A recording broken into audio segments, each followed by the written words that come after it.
Okay, so I'm joined by Roman Drew this morning, and Roman is joining us from Truro Recycling. So Roman, if you'd like to tell us a bit about the business, what you do and how long it's been running for, that would be fantastic. Yeah, so Truro Recycling has been running since 2017. Yeah, 2017. I always forget when we go limited from when we was doing it as sole traders, but we've been working from the site for 30 years now, doing one thing or another. But we was only it started at Truro Recycling, yeah, probably about 7 years ago now. No, sorry, make that 2015 we started here. Sure, yeah. Yeah, 2015. Yeah, so started here then. So we do scrap metal recycling is our main focus of the business. We also branched out to do boat breaking. So the boat breaking's the niche within our business, because no one else does it in Cornwall. Sure. We're the only licensed boat breakers down here. Do a little bit of demolition, do some property clearance. Yeah. What To be does the boat breaking entail? Boat breaking, so we've got a license to do any boats up to 500 tons. Yeah. So we've done quite a lot. We've done a couple of large commercial fishing boats. Sure. Sand dredgers, all in sort of weight range between like 100 and 180 tons. The last one was. Yeah. And then we also do domestic boats, so smaller ones. We are on a few new projects as well. Trying to get fiberglass recycled for the first time. Okay, fantastic. Down here. So yeah, it's sort of on a bit of a big boat cleanup project at the minute. So hopefully get some of the boats out the water, which are moored up everywhere. Yeah, where better place to have that than in Cornwall, hey? Well, yeah, exactly. Yeah. So that's our main focus of the business. Yeah. What we do, etc. Mm-hmm. So in terms of, so you say you've been running for over 7 years or 5 years, something around then. That obviously means that you operated through the pandemic. So how did that affect Truro Recycling? I can imagine you being busy, everyone was turning out. Yeah, obviously the first sort of wave, we closed for 4 weeks. But obviously the nature of our business is mainly based outside, and I was the only one in the office anyway, so it wasn't so bad when we did come back after those 4 weeks. I didn't hit, I suppose, yeah, we weren't hit as rough as other businesses, hospitality, I suppose you could say, because ours is, like I say, ours is quite outside based. Sure. So everyone was able to keep to their own little areas and doing what they were doing without everyone being on top of each other too much. Obviously, our running costs, obviously we did get, you got the little grants here and there, obviously during the pandemic, but for Truro Recycling, sometimes it wasn't beneficial to us. That's all I was, sure. That's what I'll say. Mm-hmm. Yeah, it wasn't beneficial. Obviously the running costs, everything was still having to be paid. Yeah. Yeah, and the grants certainly didn't cover nowhere near of what we needed for general operating costs. So have you had to sort of pivot your business at all, sort of take any actions out of COVID? Has it changed or has it remained the same? Not really, to be honest. Like I say, there wasn't really everyone outside could social distance. Yeah. And we sort of did leave it down to, it was our employees. We quite left a bit of responsibility in their hands as to, what they what they felt like they would feel happy doing. Yeah. Rather than going full overboard on all of it, And then obviously the second lockdowns and so on, well, there was obviously a little bit more relaxed than the first one anyway. Yeah. So yeah, it wasn't so bad. We didn't shut for those ones anyway. Okay. And then so you're talking about your employees there, and you're in the office. How many of you are sort of in the office and how many of you are sort of, I guess, classified as workers out and about on the Well, at the time it was only me that was in the office. Oh, and my sister for a little bit. She was doing an apprenticeship here. Yeah. But obviously we live in the same house anyway, so Yeah, it wasn't sure. exactly an issue with that to start with. Although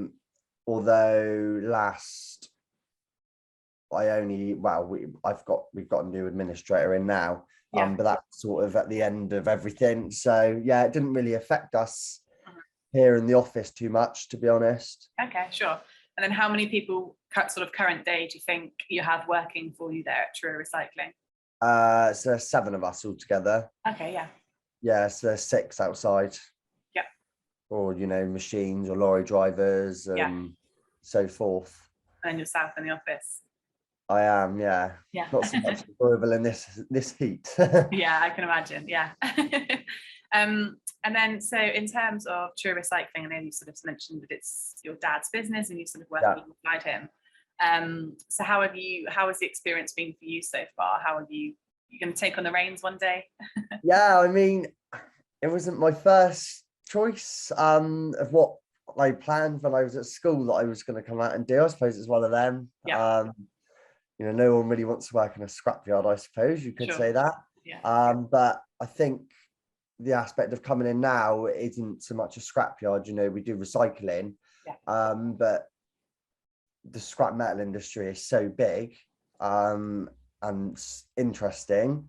You learn something new every day. That's what I'll say. Mm-hmm. You never know you're going to see. There's never a boring day in here. Sure. But yeah, no, I did furniture making for 6 months before I come here, and then I've come here and now I do all of our environmental compliances and day-to-day transports and stuff like that. So yeah, it was a bit of a change, and I sort of had to just get on with it quickly and get going, really. Yeah, fantastic. So do you see yourself in the business sort of permanently? You're going to sort of aspirations to be there? So I've been here 2018. So I'm not very good with my dates here. I've been here 4 years now, just over. And I sort of just had to get in and learn quick and do what I was doing, come straight in. And obviously I just in the office. So I just had to learn all that from scratch. Yeah. But yeah, no, I've definitely we're taking on quite a few, new projects now. And so yeah, it's definitely going to be something which I stay doing. Yeah, so you can see yourself working alongside your dad as opposed to. Well, yeah, I mean, when he retires, no, that's good. It's good that it's family business, and you know, as you say, your sister is there doing an apprentice. So yeah, she's not here anymore, but she was. Yeah. She finished. She didn't find it as easy to work with her family as I did. Sure, yeah. Whereabouts in Truro are you located? I'm trying to think where you are. So we're right on the river edge. On Newham Road. Newham, yeah. So we actually are the only ones that export scrap metal now from Cornwall. Okay. So we have the metal which has been processed from 4 other yards in Cornwall. Yes. It all comes to us. It's on our quay, and then we load that, and then that gets exported to Holland or Spain. Sure. It's then processed again and then sent to the next place back into cars. Mm-hmm.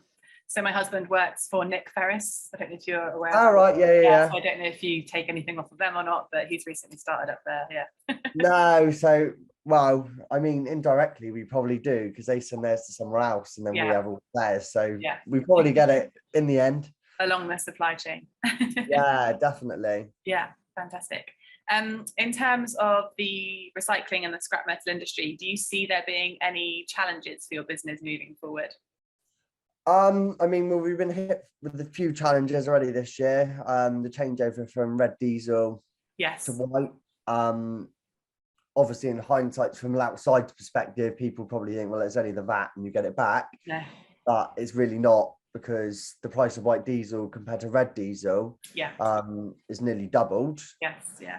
So our operating costs have obviously, like I say, well, they've doubled now. Just for the machinery, and there isn't really any environmental gain by changing from red to white, so I don't see the reasoning on that, to be honest with you. Obviously environmental legislation, which is what I deal with, obviously they're really cramping down more and more and more on that, but obviously you just got to do what you can do at the minute. Everything that's requested costs money, unfortunately. I know a lot of farmers that have had the red and the white diesel situation with their tractors, so it is, yeah, it's a very I mean, it's one of them, you don't really think it's going to take that much of a hit, but it does in hindsight, you know, when your bills are coming through. Yeah, of course, you definitely notice the difference, don't you, unfortunately? Yeah, 100%. Yeah. And then what would you sort of, is there anything that you would say, any wise words or any pointers for people that were thinking of going into business themselves? Into what, scrap metal? Yeah, scrap metal, or like just starting their own general business. Yeah, yeah. Probably pre-plan everything. Sure, yeah. Yeah, I mean, I suppose it's one of them, doing it yourself. It's very much so. I'm one of these, I learn as I'm going. And I'm not very, I can't learn from people writing stuff down and telling me, you know, this is what you need to do and that's what you got to do. And I think you'll learn mistakes as you're going along. Yeah, of course. And that's the best way to learn, I think. Yeah, yeah. No, that's nice. That's refreshing to hear, because actually it's something sort of within our business that we learn from, that if you've made a mistake, it's not necessarily a bad thing. You just learn from it and then you amend it in the future. So it's so I've got I've also, as well as doing this, I've got my own, I've got a pet shop. Okay, cool. Yeah, so I started that in lockdown, actually, April 2020. And I think, obviously, you know, as a new business owner, you don't really have those funds for marketing, and you know, it's the little things, graphics and photography and stuff like that. So I think you just learn to virtually do everything yourself. What's your pet shop called? RD Pet Store. RD Pet Store. I'll have a look at it online. How's it going for you? Yeah, no, really, really well. I've got a couple of you know, trade customers now. Just done Royal Cornwall show, Stivian show. Oh, great. Yeah, so I've got my own brand of walkwear, which is made down in Cornwall. Oh, nice. Yeah, so I sort of, you know, I did make, probably lost a bit of money on the way by trying things, and you know, but that's how you learn, I suppose. Yeah. But I've got 2 golden retrievers, so I'm sure if I take a look at the website, there'll be something on there. Fantastic. And then sort of looking back at yourself, Roman, if there was any advice you could give to an 18-year-old Roman Drew, what would it be? Don't let anyone that's not done it tell you not to do it. Okay, cool. Nice. Yeah. It's probably one of the biggest things, you know. So many people say it's not going to work, but until you try it, you'll never know. Yeah. So, you know, everyone's got different mindsets as well. How you want to progress, and I think that's a big part of how you will actually move forward growth wise. Yeah, fantastic. That sounds great. I think even the fact that you've taken it upon yourself and started your own business goes to show that and supports that too. Yeah, regrets sometimes. Yeah. No, it'll be worth it, don't you worry. I know.